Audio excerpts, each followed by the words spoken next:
Hindi, ganyan mo lang yan ay. Huwag mo nang paglawin. Yan. Tingnan mo lang yan. Ang pamangkin nyo. Bilis mo patay. Ligaw na kaluluwa ka. Sa bukirin ka ba? Nakita mo lang to sa bukid? Sa pispan po. Sa pispan? O sige, bilisan mo.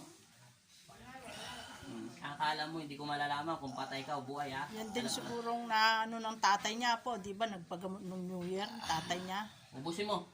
Yan din sigurong na ano niya, sa pispan din yun. Matagal ka na nasa loob ng katawan niya? O bago lang?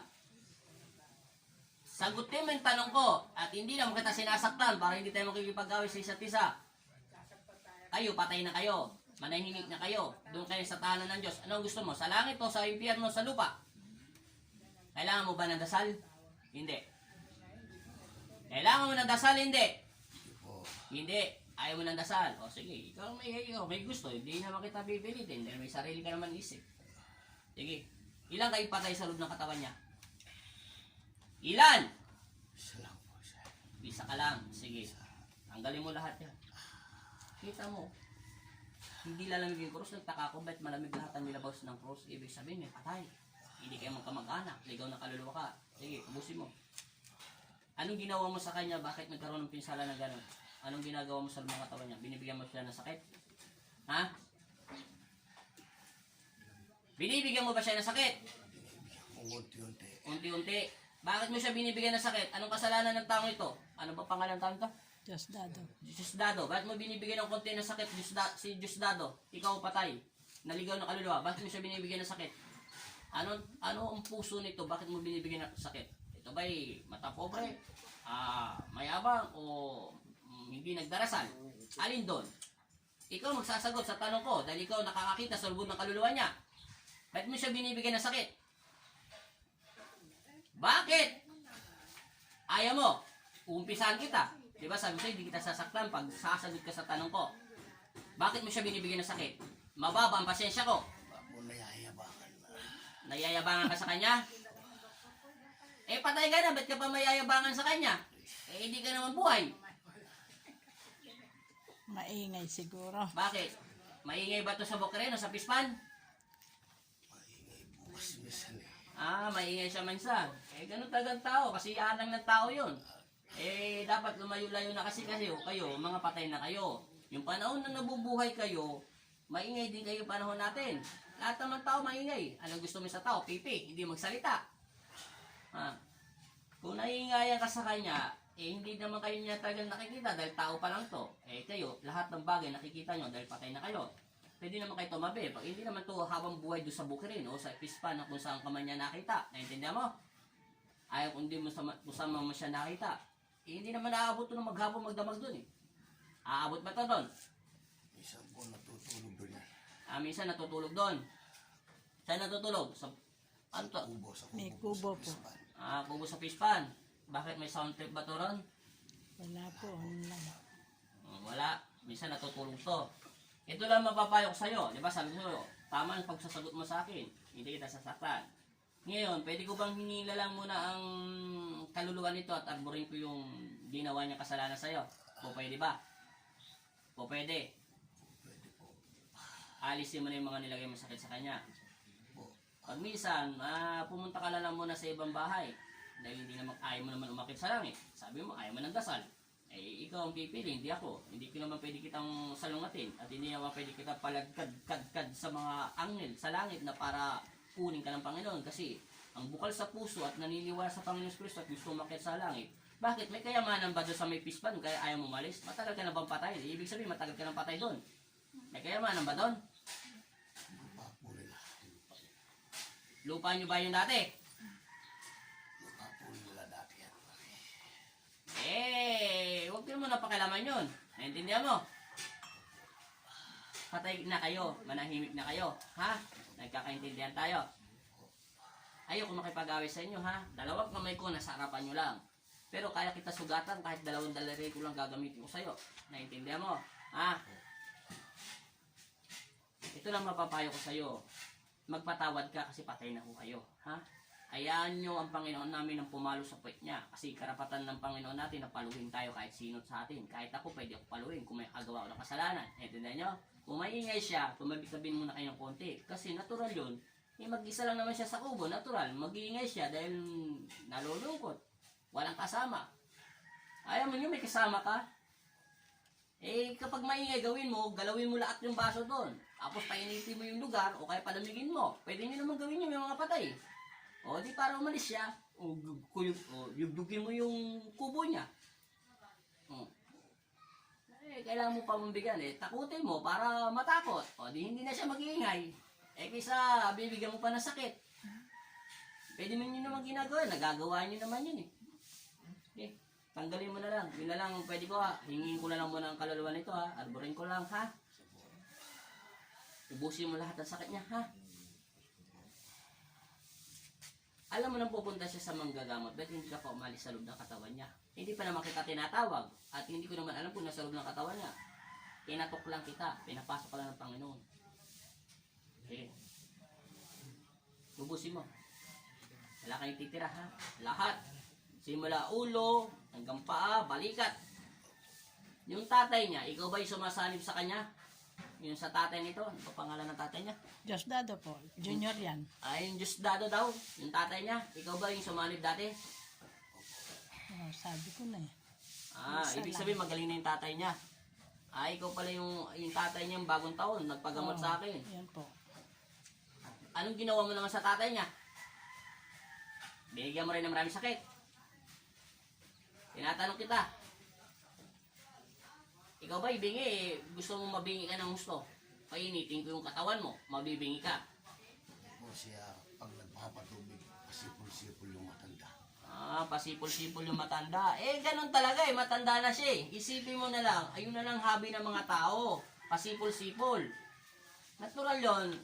Nagpapalipas oras lang. Anong gusto mo? Maglagay siya ng tubig, tapos hindi naman siya nagsisipol-sipol. Pati pa ba yun, yung gano'n, kung naiinis ka, nagagalit ka sa kanila, maingay, di ba sinabi ko sa'yo, takutin mo na lang sila para huwag sila mag-ingay, magbato ka ng bagay, kaysa bibigyan mo sakit, masama yun, di ba? Tanong kita, mabuti ba yung ginagawa mo sa kapwa mong tao, yung tao ka pa? Mabuti ba yun? Di ba kasalanan sa Panginoon Kristo yun? Kayo mga patay ay manahimik na kayo sa tahanan ng Diyos. Huwag na kayong manggulo ng mga buhay na tao. Kung mayroon man siyang gagawin na kasalanan, ang Panginoon ang papalo sa Panginoon. Hindi ikaw, di ba? Wala kang karapatan na pangunahan ang isip ng tao kasi binigay ito ng Diyos. Binigay na ito ng ating Ama sa atin ng mata, isip at puso. Yung pasipul-sipul na matanda, kung hindi ka umalis sa loob ng katawan niya, doon kita totodasin, ipapalagkad kita o kakalagkarin ka ng mga yan, demonyo yan, utusan ko rin yan, pati mga anghel ko na bagsak ka doon sa ilalim ng lupa. Gusto mo ba doon? Gusto mo doon sa kay Lucifer? Gagawin kang lechon doon. Doon, marami hindi doon sumisipol, naghihiyawan sa sobrang init. Gusto mo ba doon? Ikaw nagsabi, ayaw mo ng dasal hindi kita pipilitin. Ayaw mo ba talaga ng dasal? Tatanungin kita, ayaw mo? Ako pa tuloy may ako pa sumagot sa tanong ko. Ako pa ang bahala. Kailangan, pag gusto mo makat sa langit, bukal sa puso mo. Ilang liwanag na sa paligid mo? Ilan? May nakikita ang liwanag? Hawakan ko yung dalawang dalirik mo Yan. Ilan liwanag nakikita mo? Marami po. Ilan liwanag? Marami. Babae, lalaki? May mga bata, wala? Meron po, meron. Ano sila? Anong mga hawak nila? Mga kandila. Kandila, lahat hawak nila? Nakasinding kandila o hindi? Nakasindi po. Yung kandilang hawak, sino may makikita ka doon? Yung kulot ng buhok. Pag may nakita kang kulot ng buhok doon, bata, tapos may hawak siya na Bible o kaya isang parang baston o kaya bahala ka na kung sibat, basta makinang yon. Hanapin mo siya at titigan mo. May nakita ka, wala? Libro po yung hawak niya, libro. Sige, talaan yon, aklat. Ano pa ang bagay na hawak niya? Yun lang. Ilang po nakikita ko. Libro. Libro yon dahil yun, doon nakasulat yung pangalan mo, yung mga sinaunang mga patay. Nakita mo yung kulot-kulot ng buhok niya? Kulot, bata ba siya? Tanungin mo kung siya si Ella. Sa isipan mo. Hindi yung magsasalita. Sa isip mo kung ngumiti siya. Siya daw. Siya daw po, siya daw. Siya si Ella. Sabihin mo sa kanya, at alam mo naman naririnig niya ako, humanda ka, siya mag-aakyat sa'yo sa langit. Ha? Yung nakikita mo yung parang Bible, nandun yung pangalan mo. At ipapakita niya kung sino ka, kung anong kinamatayan mo. Titigan mo yung Bible. Uutusan ko siya upang malaman ko kung sino ka talaga, kung anong pangalan mo. Naintindihan mo? Huminto ka muna dyan sa ginagawa mo. Kung gusto mo makita sa langit. Sa pangalan ng Ama, ng Anak at Espiritu Santo, Amen. Binabasbasan kita sa pangalan ni Jesus Nazareno. Pasintabi sa iyo, anghel na si Ella. Ipakita mo sa kanya kung sino at ano ang pangalan niya, kung kailan siya namatay, kung anong kinamatayan niya. Inuutusan kita bilang instrumento at isinugo sa akin ng Panginoong Kristo. Ipakita mo diyan sa aklat niya. Titigan mo yung aklat at makikita mo kung sino ka talaga at kung kailan ka namatay, kung anong kinamatayan mo. Naintindihan mo? Sasabihin mo sa akin ang pangalan. Manda ka. At ibubuksan niya na yun. Sa pangalan ng Ama, ng Anak at Espiritu Santo, dinidilat ko at binubuksan ko ang iyong nakaraang buhay.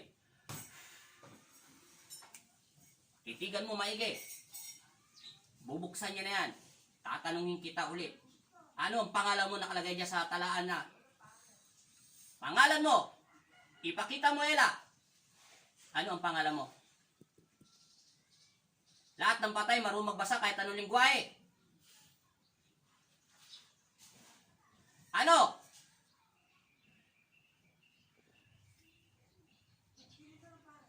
Ano ang pangalan mo? Anong kinamatayan mo dyan? Levi yung pangalan, Levi. Levi ang pangalan mo. Levi Alipio. Yan ang totoo mong pangalan. Yan ang totoo mong pangalan. Levi Livio. Levi Alipio. Yan ang Levi. pangalan mo. Levi.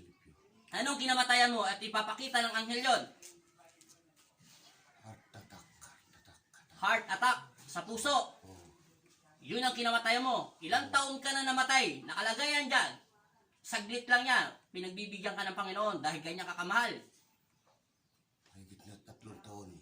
Oh, 300 years ka na patay. Oh, alam mo na yung talaan mo. Kung kailan ka namatay. Nakaslagay na, huwag mo na sabihin. Masama yun, bawal yun. Ipinapakita lang ng Diyos kung sino ka at anong kinamatayan mo. Yun ang kinamatayan mo yung panahon. Daan taon ka na, 300 years ka na dito sa lupa. Manahimik ka na sa tahanan ng Diyos. Naiintindihan mo? Tama na yung pagpapasakit mo sa mga tao. Maswerte ka. Sa akin ka napunta. Manda ka. Pag may nakita ka may sibat dyan, yun ang mag-aakit sa'yo sa langit. Naiintindihan mo? Pag sinabi ko sumalangit dawa ang iyong kaluluwa, umalis ka na. At iangat mo yung 2 kamay mo at umakyat ka na sa langit, ha? Tanggalin mo muna yung sakit na nilagay mo sa buong katawan niya. Tanggalin mo, kunin mo yung 2 kamay mo, gamitin mo, ubusin mo muna lahat, bilisan mo. At hindi ka pwede ka tumagal dito sa katawan nito. Manghihina ang katawan nito. Ubusin mo lahat, simula ulo. Tanggalin mo at ipagpag mo lahat, itapon mo sa impyerno, sa lupa. 300 years ka na patay. Heart attack ang sakit mo. Levi Philip pangalan niya. Levi Alipio po. 100 taon, 300 taon ka na patay. Hindi naman ako masamang tao. At instrumento lang ako ng Diyos. Anong nakikita mo sa akin? Ako ang kaharap mo. Ano? Masama ba akong tao? Ano ang puso ko? Dahil nakikita mo mga anghel ko. Ibig sabihin, nakikita. Kung puso niyo, marami kayong natutulungan. Salamat. Hindi ako ang tumutulong, kundi ang Panginoong Kristo. Hindi bago sila ang puso ko. Salabay din ako minsan pag naiinis ako. Wala na. Umanda ka. Pakikuha nga na yung holy water. Tanda mo, ha. Doon sa kulay itim.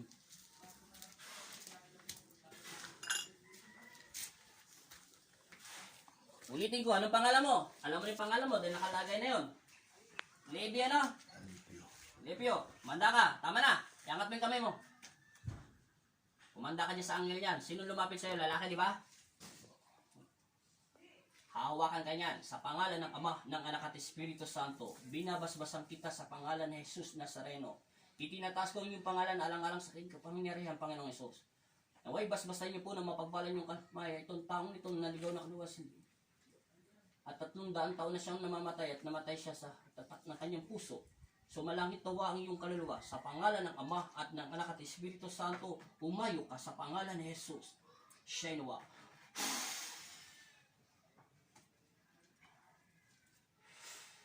At gumising ka sa pangalan ni Jesus. Amen. Gising.